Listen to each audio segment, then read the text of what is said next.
Let's go Celtics! Let's go! Ay, teka. Andiyan ka na pala. Welcome po sa Pauka Sports where today pag-usapan po natin ang mga nangyari ngayon sa National Basketball Association. Celtics number 2 na po sa East. Okay? At ang OKC Thunders mukhang may problema at anong nangyari sa laro po ng Warriors at ng Clippers. Parang mainit ang ulo ni Steve Kerr. Pag-usapan po natin yan dito po sa channel na walang highlights, walang picture, pero bakit pinapanood nyo pa rin? Hindi, seryoso. May minsan maraming nanonood, minsan konti. Tulungan nyo nga ako kasi I wanna improve this eh. Ano ba ang hinahanap nyo sa isang content na walang highlights na discussions? Let me know what you think on the comment section. Pero simulan na natin to. Huwag yung sabihin magpa-Gcash ako. Huwag ganun. Podcast Sports, the number one independent sports voice of the Philippines.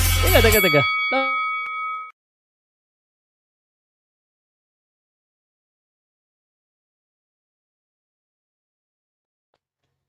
Okay. magandang hapon po sa inyong lahat. Ako po si Pau Salud ng Pauka Sports at gusto kong simulan ito ng sorry kay Anthony Simmons. Nag-comment ako kanina, sabi ko, congratulations Boston Celtics kasi number 2 na sa East at nakakatawa. At sabi ko dito, kaya hindi nag-perform na maganda ang Celtics kasi nga parang kulang pero nakapag-adjust na sila. At ang isang sa sinisisi ko, ito si Anthony Simmons. Syempre may nag-comment kagad na isa. Ang galing kaya niya ni Simmons. Hindi ko naman sinasabing hindi magaling. Ayan, 13 points siya. Pero if you look at his stats, may nagyabang pa na sabi siya po ang pinakamagaling na scoring sa Portland. Siya, magaling sa Portland. Pero pagdating niya sa Boston Celtics, if you look at his last 10 games, yung niya, yung game by game niya, napaka-inconsistent po niya during the early days. Ngayon, nagpapanalo na, yun. So, kailangan siya. Tingnan mo, 13, 15, 5 out of 13. May 8 points pa siya, may 9 points pa siya. May 11, 15, 14. This is not the kind of, kumbaga, scoring that kailangan ng Boston Celtics sa kanya. Kaya nga siya kinuha dyan. Pampalit siya kay Jason Tatum sa scoring load ni Jason Tatum eh. But that didn't happen. So, ang masasabi ko lang ngayon congratulations malas po si Jaylen Brown kanina pero dahil kay Anthony Simmons medyo it made up for yung kulang po 115-101 and ito po ay grabeng napakaganda ng laro ngayon ng Boston Celtics. No expectation early pero pwede na ba tayo mag-expect ngayon sa Boston Celtics? Baka mag-trade pa yan before the baka mag-trade pa yan before the deadline. Napapaisip tuloy ako, ano ba? Should we retain Anthony Simmons or should we trade him for another one? Kasi siya lang yung may value at may malaking pera Alam mo naman, nagbabawas din ng pera ang Boston Celtics But Boston Celtics is now the second in the Eastern Conference. Tinalo nila yung may paborito akong bago dito sa Boston Celtics Si Buzelis. Si Buzelis, 26 points. So 115-105. So yan yung isa sa pinanood natin. At kanina pala, I just wanted to show you this one. 121-90. Ito yung kaya naging number 2 ang Boston Celtics kasi natalo po yung New York Knicks. Mas marami pa rin yung panalo ng New York Knicks kaysa sa Boston Celtics kasi yung talo nila 13 na. And Detroit Pistons showing that, pumapalag talaga. Alam mo, again, believe ako sa Detroit Pistons. Mamaya sabihin ko sa inyo kung ano yung mga kinabiliban ko dito. Pero Detroit Pistons, maybe we are underestimating them kasi surprise ang kanilang pagangat no? So 27-9 and the Detroit Pistons are showing that they're legit defeating New York Knicks no may veterans. Ito 10 points, 29 Cade Cunningham talaga gumaga. Pero itong Detroit Pistons hindi masyado gumagamit ng threes. Pero dito sa mas marami silang threes na check ko na kanina Alam ko na mas marami silang 3 points. Hindi pala. Hindi, ito 16 and 13. 31 attempts. Pero still not a lot of three-point shooting generally para po sa Detroit Pistons. By the way, yung sa nasa comment ko dito guys, yung nasa title ko, yung Trae Young at saka CJ McCollum trade, FYI yan. Explain ko lang sa inyo bakit ba nagte-trade ang Atlanta Hawks mamaya-maya. Okay? And what are the games that happened? Raptors Hawks 118-100. The Hawks who is bound to let go of Trae Young. Ang tagal ng balita yan. Yan. Sino ba gumawa dito? Grabe, napaka-balance ng scoring ng Atlanta Hawks pero kulang. Wala na, oh. Hindi na naglaro si Trae Young. Mukhang ano na, alam na. Scott, ito rin, balance scoring din ng Toronto Raptors, no? Very underrated team ang Toronto Raptors. What else do we have? Thunders and Hornets. This is what I'm trying to tell you guys. Ang Thunders ngayon is still the first place, but if you look at this, they have 7 defeats. 7 defeats, and yung 6 dyan nangyari in the last 12 games. So, ibig sabihin, bumaba ang laro ng OKC Thunders because nakuha lang nila yung 6 na yan just recently. So, what is wrong? Ang sabi ng iba, hindi daw maganda ang free throw shooting ni SGA. Hindi daw masyado natatawagan ng free throw. Totoo ba yan? Tingnan ko nga yung team stats muna. Free throw, 66%. Yan, baba kasi ng free throw percent. Pero ang layo niyan, tambak. Parang matambakan ng Charlotte Hornets ang OKC Thunders, the number 1 team. But that's something. So, let's watch out kung ano nangyayari sa OKC Thunders.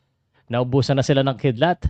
Speaking of naubusan ng kidlat, ito hindi naubusan si Kevin Durant winning yung last shot. Last shot guys, 197. That's a buzzer beater shot by Kevin Durant. 26. Jabari Smith 17, Amen Thompson 17. So yeah, 26 points si Kevin Durant. The next di ko ito napanood, highlights lang napanood ko. Etong Nuggets.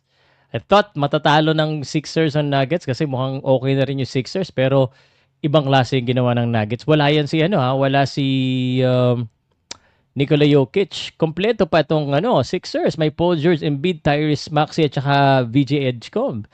Ang gumawa sa kanila, Peyton Watson, Jalen Pickett, 29 points and 125-124 in a close game. Wala rin si Murray. How did the Denver Nuggets pull this off? So, if you're a great team, you're a great team. Talagang magaling, no? And then, of course, the Trailblazers and the Jazz, 137-117. That's expected. The Clippers and the Warriors. Okay. Let me tell you this. Nakakatawa itong Clippers-Warriors kasi si Snoop Dogg ang commentator eh. 103-102. The Warriors had a chance to win this. Naghabol sila. Actually, sobrang hinabol nila. Look at this third quarter scoring, 13 points lang. Sobrang hinabol nila sa fourth quarter but nag-fouled out po si Stephen Curry. But before that, I think nakadalawang 3-point shot si Stephen Curry. Then nag-fouled out siya. So there's no one else to shoot than Butler. Kaso medyo hindi maganda yung pagka-fade away turnaround ni Butler. Walang tinamaan. They got the rebound but they couldn't pull up another shot. And therefore, the LA Clippers escape with the win. 103-102. LA Clippers, one of the frustrating team. Actually, yung expectation sa kanila is a little bit more than what how they're performing right now. So this is a much needed win para po sa Los Angeles Clippers. Now let's talk about the games for tomorrow before we talk about the trade. And let me tell you, tomorrow's game, ayan, may Lakers na. Pacers versus Cavaliers. Let me tell you my pick on this one. 8 o'clock, Cavaliers. Wizards and Magic. The Magic. Timberwolves and the Heat. Timberwolves. Grizzlies and the Spurs. This is interesting. This is, kung gusto mong kabahan, maganda to. Grizzlies, Spurs. Spurs. Lakers, Pelicans. Lakers, Kings, Mavericks.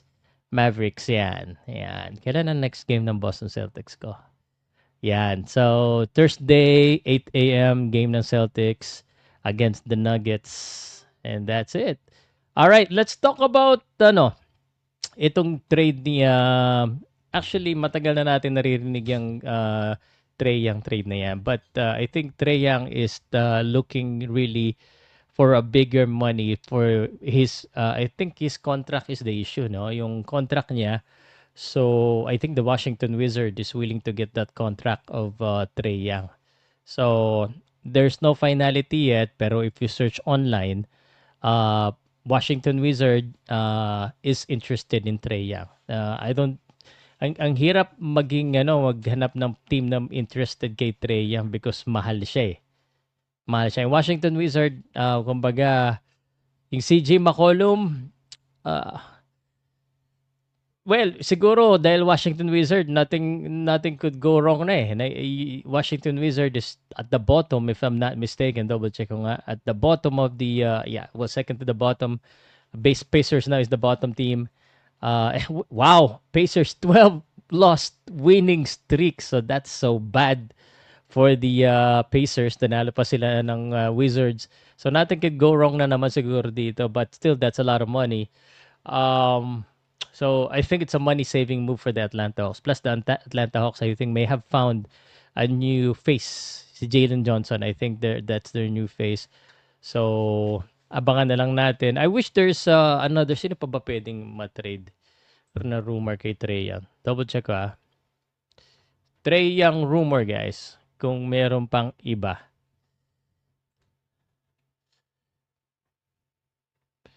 Okay, Trae Young, Dillon Brooks, Giannis Antetokounmpo. May be Kings, Wizards. Okay. Okay.